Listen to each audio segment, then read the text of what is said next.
Well, I'll tell you what, I had a lot of concern going into today. I'm like, geez, the weather, it's showing that there could be a lot of snow. The winds are high. I just didn't know when I woke up, I really thought it was a coin flip if we'd be able to go. But, we were scheduled to go, so everybody was ready to go. Curtis got here a little bit earlier. Yeah, and the big surprise was there was no wind. Now, when I looked even yesterday on the, 1 second, on the Weather Channel, it said 24 mile an hour, 24 kilometer an hour winds, which is pretty much max for that drone. It just starts blowing it around otherwise, with gusts of 36, which would have been way too much. So we were concerned. Didn't really know what would take place. A lot of snow had fallen. I was supposed to go to Mohawk. Last night and just pick up some checks and meet with some people, but it was like a blizzard. So I just said, I'm not going. And Mohawk is not far from Tomiko Training Center. So next question, what's the track going to look like?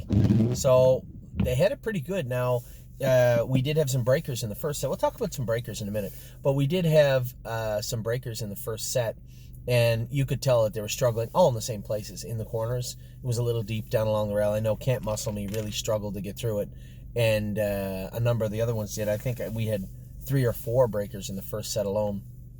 Let's talk about the breakers quick, and then we'll get right into the top 10 list. Now, I'm going to do 2 top 10 lists this week. And you know what? It is only out of necessity because I can't take Eternity Road out of the number 1 position because he made a break on a snowy track. That would not be fair to that horse. But I can't put him in the top 10 for today for obvious reasons. So I'm going to give you 2 lists, and I think both should shed some light and be useful in their own right. One, just because a horse maybe didn't go great today doesn't mean the horse needs to drop off the top 10 list overall. And on the same token, a horse that this may have been their first day training really, really well can't jump into that top 10 overall list. That's a little unfair to the horses that are on it that have been consistently good. So I think it is fair. I'm going to make 2 top 10 lists. I think you guys know I've already let the cat out of the bag. Pretty hard to take Eternity Road out of the top spot because he made a break on a snowy track. But I can't put him in the top 10 for today. So we'll start with the quick breakers. Can't Muscle Me, I went with her. She made a break in the same spots. She was slipping. Couldn't get a hold of the track. Then we come in, you could see her stifle shaking a little bit. She was working to get through that deeper track and did not bode well. It did not bode well for her. Perfect Record, same thing. Steve had gone with Perfect Record, thought that maybe he just lost himself in the snow. Mario said the same thing about I'm Hill on Wheels. Shockingly enough, all 3 of these horses were in the first set. I had asked them to go out and scrape the track after that, take that thicker snow off the track, and then now the problem with doing that is it gets a little more icy, a little slicker, but we get down to a couple inches rather than a good 4 inches of snow in the middle of the turns. So Can't Muscle Me, Perfect Record, I'm Hill on Wheels. All those horses you could tell made breaks because they were slipping. Another horse that I believe was slipping and made breaks was Northern Blizzard. When Danny had put him in a position to be comfortable, he was fine. It was only when he strayed outside that comfort zone, you could see he just kind of spun his wheels a bit, maybe touched himself and made a break. So again, we'll throw him on that list of horses that made breaks because they were slipping. Eternity Road, obviously I'm near positive. We were flying in that last turn all the way down the stretch, and he's an extremely competitive horse, and I think he just slipped and made a little break, and then when he tried to catch himself, thought that he was going to catch right back up and made a little break again. They will do that from time to time, especially the horses that are super competitive. They don't settle as quickly as they need to, and they end up making another little miscue. So I'm pretty sure that's what took place. That's what James said right after. He said, I just lost him. So those horses broke because they were slipping. Now, I got to be honest, I didn't catch up to Danny about Darling Please, which it's not the end of the world. I own Darling Please. So she made a break today. I am assuming because she was slipping, but she has made breaks before. This is a filly that's way behind. There's a couple of horses. Italian Grit, Barbie's Crown, Darling Please. Well, I guess Barbie's Crown's not really behind, but Italian Grit and Darling Please are definitely a little bit behind just because of circumstances. Darling Please didn't get here till very late, as did Italian Grit, and then we castrated him. He missed a good 3 weeks of training. So that horse there, he made a break today, but Danny thought he was just being a little green and rolled off. Now, my issue was the week before he knuckled over quite a bit. Danny said he didn't knuckle over at all. I saw him train on Wednesday on a hard track with Mario. He looked fantastic. So I'll give him a pass today. I'm going to go with him this week. So, and Darling Please. So Darling Please and Italian Grit will give them a pardon for today because they may have run for a number of reasons. I haven't talked to Danny about Darling Please. And Italian Grit, he didn't knuckle over. He wasn't being ignorant. So I'll give him a pass for today. I'll give him a reprieve for today. GW Chrome made a break, but I think we all know what happened there. Even Mario said it afterwards. It was his fault. You know, he came 100 miles an hour with GW Chrome. This is a horse that's been making breaks. That wasn't the soundest. We were trying to get his legs back underneath him. And he come 100 and he trotted through the last turn, and then he went to take off again at the last turn and made a little break. Not the end of the world either. And then Barbie's Crown switched to the pace. But this was Barbie's Crown first training trip in 3 weeks. Problem is that we took all the weight off of Barbie's Crown up front and the flip-flops off of her, and she needed both today. So Mario went by me at the 3/8, and I said, she a little pacey? And he said, a little bit. And we come out of the turn, she swung to the pace. She trotted afterwards, but she just needs those toe weights back on and a set of flip-flops. No problems there. I've taken up six minutes talking about horses that didn't do it perfect today. Let's get to the horses that did. I got a top 10 list for today. I'm going to give you another list. That's going to be overall. I think fair is fair, but top 10 list for today. We had 10 winners today. There was a couple of winners that didn't make it onto the list. Not that they didn't do anything wrong, just that I can't possibly put the Fat Cobra on the list ahead of First Glance. That would be unfair. And First Glance was second.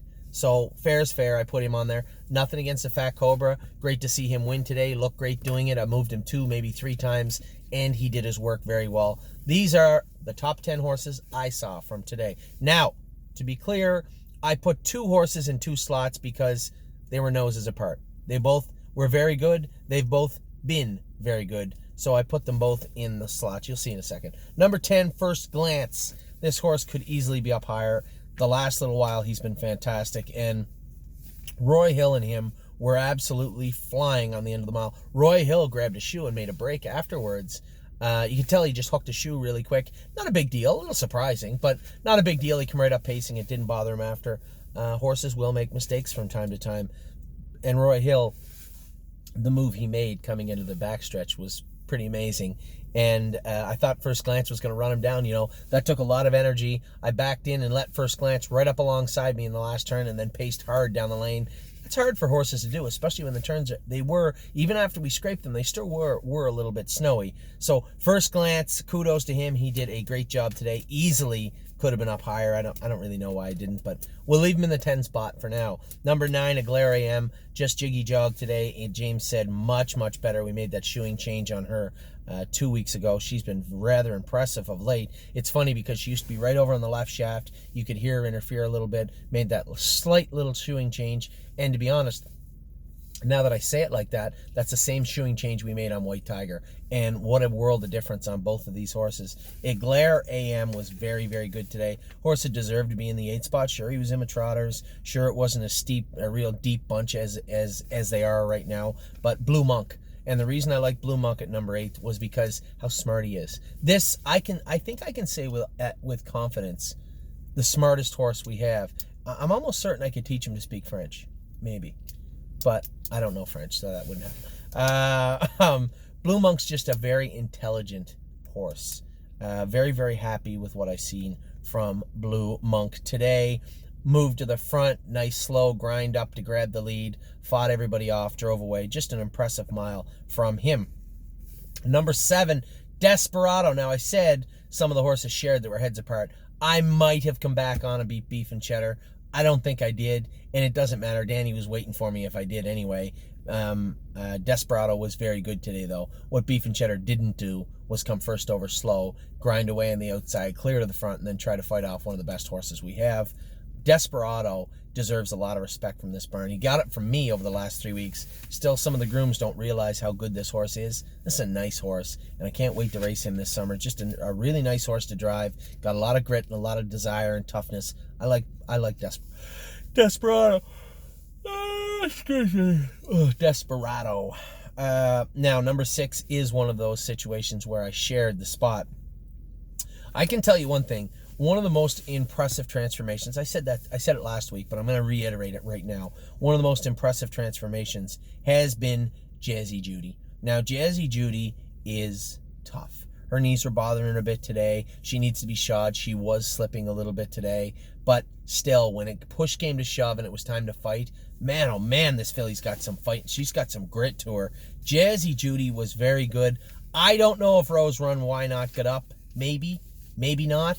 So I'm going to put them both in the 6th spot. They both belong there. Both of them have been fantastic in their own right. I slotted Jazzy Judy at number 5 overall. Overall, for me, I have my own little list quietly that I keep, Anthony's list.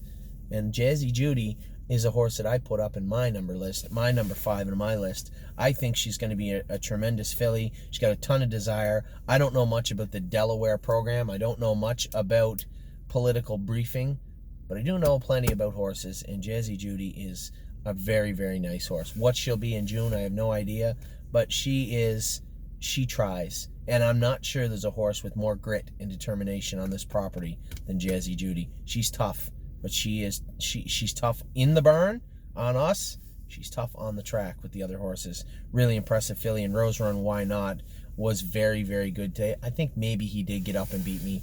Call a spade, and did a lot of grinding away to do it. Rose Run Why Not, don't kid yourself. I told everybody this that would listen. Rose Run Why Not's a legit filly. She's a nice filly, and she's going to be a good filly for us. It is funny because she is the twin of Miss Meringue, and they act the same, and they're very similar in their talent levels. Now, Rose Run Why Not has been hidden in a class that maybe isn't quite up to where Miss Meringue has been trotting, but Rose Run Why Not was very, very good today. Number 5, Mama Knows Best. She came out swinging again today, was a winner. Jason likes this filly. She's in Jason's barn now, and why wouldn't she be? Jason's going to be taking her to Ohio. We just switched some horses around with some caretakers, and Mama Knows Best, Jason really likes. Pretty hard not to like Mama. You don't like Mama, you just don't like horses. And Mama Knows Best was very good today. The number 4 slot, these two belong in the number 4 spot. They were noses apart, and I really don't know who won. Mario thought that he'd get up and beat me, but she's a much smaller filly. Frilly Fringes is a giant, and I'm a Lovely Lady is not. So they were at the wire together. Maybe Mario got up and beat me, and he deserved it. He was flying. We were trotting as hard as any horse. We were moving as fast as any horse did on that track today from the head of lane to the wire. I'm a Lovely Lady, if nothing else, was coming to me, and I believe she might have got by me, but Frilly Fringes, make no mistake, I moved her twice in the mile, and she was all business today. These are two very, very nice fillies. Number 3, Won My Heart Hanover. I'm a little biased, obviously. I keep saying that over and over again. You guys know from the day I bought Won My Heart Hanover, there's just something about her that I liked, and it's come to fruition on the track. She's made her breaks. She's been off the list for a while. She was on the list forever, and she may have caught a little softer division than Frilly Fringes and I'm a Lovely Lady, but at the same time, she walloped them. She gave it to them today and made them like it. I like where this filly's headed. It's going to be a lot of fun racing her this summer, and Frilly Fringes, I believe. Don't have a ton of PA breds this year. I think we only have 6 or something, but when you look at the horses we have, I can name 2 right now, Won My Heart Hanover and Frilly Fringes, both extreme. No, 3 PA bred fillies all made this top 10 list. Eclair AM is a Southwind Frank. Won My Heart Hanover is a Sebastian K, and Frilly Fringes is a Southwind Frank. Wow, so 3 PA breds all made it in the top 10 list today. The top 2 spots belong to Pacers, and if you haven't figured out who they are by watching today's sets, you weren't paying very close attention. Number 2, and either one of them could be slotted at number 1, but after watching what took place, after knowing both horses, I'm going to slot Roy Hill as number 2. Sat, behaved. When I moved him down the backstretch, he moved like a tiny little pacer. Instead, he's a giant animal, and he screamed past him in the 3-wide path, never hesitated for a split second, cleared to the front. Now, going to be a little tired, right? First glance came to me in the first overpath. I let him right up alongside me, and we fought the whole way down the lane. I put him away. After the wire, Roy Hill grabbed a shoe and almost went on his head, but come right up pace, and it was fine after that. But Roy Hill could have been in the number 1 spot, but he's in the number 2 spot, and I'm going to tell you why. Number 1 is Beef and Cheddar easily, if you can't see why today. Man, oh man, I think quite highly of Desperado. All things aside, he flat out paced around me in a split second. I heard him coming. I started Desperado up, and Beef and Cheddar blew right through me. Gone to the front. I climbed up on his back in the last turn, and then he kind of blew the turn and run out, and I come up the inside. We were noses apart, but Danny was just sitting there on Beef and Cheddar. Beef and Cheddar put on quite a performance this morning. It was funny because one of our clients said, you might want to pay Beef and Cheddar into the Little Brown Jug at 3. I don't know if he's eligible, but I'm definitely going to make the call. Beef and Cheddar is an impressive animal. This is going to be some kind of nice colt this year, I believe. When I look at our Ontario horses, we're definitely, one thing's for certain.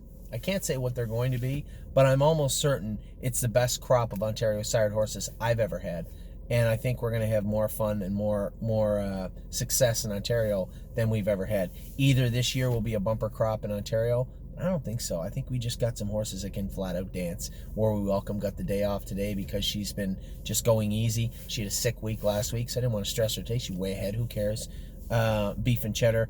Just those two alone are two impressive enough horses that you could get excited about what's coming this summer. So that's it, the top 10 list. First glance at Glare AM. Blue Monk, Desperado. Then the number 6 spot is shared between Jazzy Judy and Rosa and Why Not.